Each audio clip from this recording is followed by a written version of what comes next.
Ma hayo erayo aan kugu faahfaahiyo jacaylka aan kuu qabo, maxaa yeelay waxaan haystaa qof aad khatar u ah oo wax fahmaysa xitaa aamusnaantayda. Maalin walba qof ayaa la kulmaa balse weligay ma helin qof adiga oo kale ah. Waa run in dunida ay dad ka buuxaan, balse ma jiro qof kula mid ah oo ku barbarayn kara. Ma aqaan sababta balse waan ku jeclahay. Ma jecli in aan qof la wadaago waxyaabaha ii gaarka ah, balse waxaan doonayaa in aan adiga kula wadaago dhammaan xasuusaha farxadeyda. Maxaa yeelay ma aqaan sababta balse waan ku jeclahay.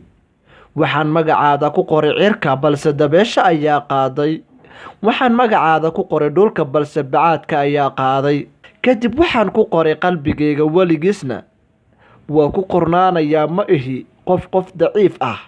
Qaali adiga ayaa ah xaggayga.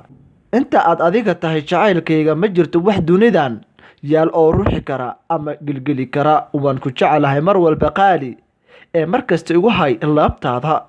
Maxaa yeelay si buuxda ayaan kugu hayaa laabta, oo qalbigayga iyo ruuxdeedaba waxa ay ka fikiraan waa adiga oo keliya. Aad baan kuu jeclahay macaanay.